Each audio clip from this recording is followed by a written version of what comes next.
Ini artinya apa? Kedudukan yang sama itu menunjukkan bahwa kita semua ini adalah sama. Tidak ada manusia yang lebih hebat di antara manusia yang lain. Karena sama, maka haruslah saling menghormati, haruslah saling tolong menolong, haruslah saling bantu membantu. Karena pada prinsipnya kita sama. Apalagi yang baru merasa masuk kelompok tertentu lalu merasa bahwa kita lebih. Nah, ini prinsip yang kedua adalah prinsip adalah. Jadi dalam sistem pemerintahan Islam ataupun sistem pemerintahan lain, apabila ada prinsip adalah, prinsip keadilan, ini prinsip asasi, prinsip yang sangat ditekankan oleh Islam. Berbuat adil dinyatakan berulang kali di dalam Al-Quran. Ini menunjukkan bahwa Al-Quran, syariat Islam menunjukkan bahwa keadilan itu harus betul-betul ditegakkan. An-Nisa ayat 58 menegaskan, wa idza hakamtum bainan nas an tahkumu bil adl. Apabila kalian memutuskan hukum di antara manusia, an tahkumu bil adl, maka putuslah dengan putusan yang adil. Hadirin kaum muslimin rahimakumullah.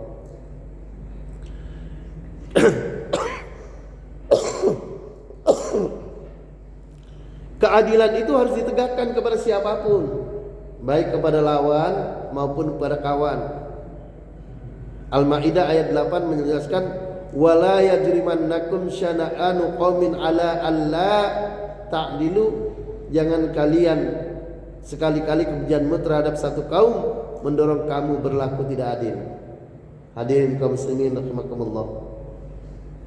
Jadi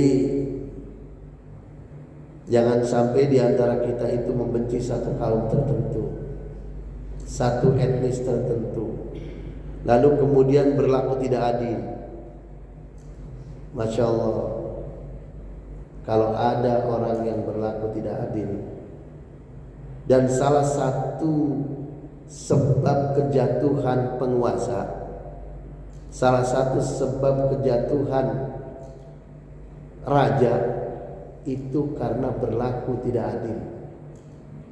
Sejarah sudah menentukan siapapun penguasanya, apabila berlaku tidak adil, maka tinggal tunggu saat kejatuhannya. Karena itu syariat Islam sangat dikenal dengan keadilannya. Rasulullah SAW menjadikan perilaku adil itu sebagai ibadah yang agung. Ibadah yang agung itu adalah berbuat adil.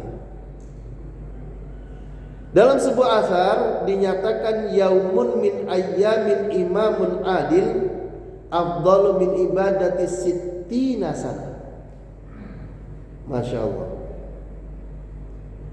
Sehari saja dari hari-harinya pemimpin yang adil, afdalu min ibadati sittina sana, lebih baik daripada ibadah 60 tahun. Nah, ini artinya apa? Kalau orang yang ingin cepat masuk surga, jadilah pemimpin. Pemimpin yang adil. Satu hari saja adilnya ekuivalen dengan 60 tahun ibadah. Maka pemimpin yang adil itu gampang masuk surganya. Ketimbang kita ini, pemimpin yang adil lebih gampang masuk surga. Karena apa? Yaumun min ayyamin imamun adil. Sehari dari kepemimpinannya imam yang adil itu afdalu min ibadati sittina sana, daripada ibadah 60 tahun. Bayangkan, luar biasa. Karena itu Islam melihat keadilan itu sebagai ibadah yang sangat agung. Berbuat adil itu ibadah yang sangat agung. Hakim yang adil akan gampang masuk surga. Pemimpin yang adil akan gampang masuk surga. Tapi kebalikannya, pemimpin yang tidak adil akan gampang masuk mana? Hakim yang tidak adil akan gampang masuk. Jadi ekivalen. Pemimpin yang adil gampang masuk surga. Pemimpin yang zalim akan gampang masuk. Hakim yang adil akan gampang masuk surga. Hakim yang zalim akan gampang masuk. Nah, tinggal pilih. Nah, berkaitan dengan keadilan, ini ada satu kejadian, satu peristiwa di zaman Rasulullah SAW, dan ini harus menjadi pelajaran para penegak hukum. Di zaman Rasul dulu, suatu ketika terjadi pencurian yang dilakukan oleh seorang muslim. Jadi pencurinya seorang muslim bernama Timah bin Ubairik. Ini zaman Rasul ada seorang mencuri, Timah bin Ubairik. Dia mencuri baju besi milik tetangga sebelahnya. Jadi tetangga sebelahnya punya baju besi, dicuri. Nah, menurut Kiai Haji Afifuddin, orang yang baju besinya dicuri itu namanya Qatadah. Setelah baju besi itu dicuri, lalu oleh Timah baju besi itu dititipkan kepada seorang Yahudi yang bernama Zaid bin Samin. Nah, ini hebatnya Timah nih. Udah dia mencuri baju besi orang lain, tetangganya, baju besinya dititipkan kepada tetangganya, kepada orang Yahudi yang non muslim, masih beragama, belum masuk Islam. Akhirnya si pemilik baju besi mencari baju besi. Dia cari ke pasar, dia cari ke tempat-tempat, dia cari ke rumah-rumah orang lain. Akhirnya baju besi itu diketemukan di tangan, di rumahnya si Yahudi Zaid bin Thabit. Ini kalau dalam bahasa sekarangnya itu tertangkap tangan. Barang buktinya ada di situ. Si Yahudi kaget. Pemilik baju besi menemukan di rumahnya, ini tertangkap basah, tertangkap tangan. Si Yahudi mengatakan bahwa ini barang titipannya Timah, bukan barang saya, dan juga ini bukan barang saya. Saya cuma ketitipan oleh Timah. Ini memang baju besinya Timah. Tapi apa yang terjadi? Timah mengingkari bahwa dia menitipkan baju besi. Bahkan Timah dibela oleh kaumnya bahwa Timah itu orang yang baik. Nah, kan? Zaman dulu belum ada CCTV. belum ada CCTV. Kalau sekarang kan ada CCTV. Tapi kalau CCTV rusak kan kita nggak tahu itu. CCTV rusak. Nah, karena barang curian berada di rumahnya si Yahudi dan tertangkap tangan berada di tangan Yahudi, hampir saja Rasulullah itu salah menjatuhkan hukum. Karena secara akal sehat, barang buktinya ada di Yahudi, saksi yang lain mengatakan bahwa Timah tidak pernah menitipkan dan Timah itu orang baik. Disinilah diperlukan kejelian seorang penegak hukum untuk bisa paham tentang hal yang seperti ini. Karena di zaman Rasul itu, Rasul sebagai pemegang kekuasaan, Rasul juga berkait dengan firman Allah dan sabdanya sebagai legislatif, dan Rasul pun sebagai qadhi, sebagai hakim. Hadirin rahimakumullah. Rasul hampir saja salah menjatuhkan hukum karena barang buktinya ada di Yahudi, kesaksiannya juga mengarah ke sana. Namun Rasul itu kan utusan Allah.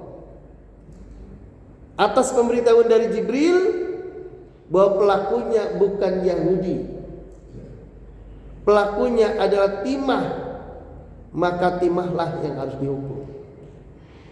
Hadirin kaum muslimin rahimakumullah.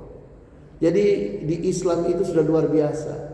Pelajaran tentang hukum ada, pelajaran tentang pemerintahan ada, pelajaran tentang berumah tangga ada, pelajaran tentang bergaul dengan non muslim ada, toleransi terhadap non muslim ada, semuanya lengkap. Dalam konteks Allah memberitahu bahwa pencurinya adalah timah bukan Yahudi, Allah menurunkan Al-Quran surat An-Nisa ayat 105 sampai 108. Inna anzalna ilaikal kitaba bil haq litahkumu bainan nasi bima arakallah wa la takun bil khainina khasima. Sesungguhnya kami telah menurunkan Alkitab kepadamu wahai Muhammad dengan membawa kebenaran, supaya engkau menetapkan hukum di antara manusia dengan petunjuk yang telah Allah perlihatkan kepadamu, dan janganlah kamu menjadi penentang orang-orang yang tidak bersalah karena membela orang-orang yang khianat. Jadi orang yang khianat itu jangan dibela, apalagi didukung. Hadirin kaum muslimin rahimakumullah. Wastaghfirillah innallaha kana ghafurur rahima. Mohon ampun kepada Allah, sesungguhnya Allah Maha Pengampun lagi menyayang. Wala tujadil 'anil ladzina yaqtanuna anfusahum innallaha la yuhibbu man kana khawanan athima. Janganlah kalian berdebat untuk membela orang-orang yang mengkhianati dirinya, sesungguhnya Allah tidak menyukai orang-orang yang berkhianat. Hadirin kaum muslimin rahimakumullah.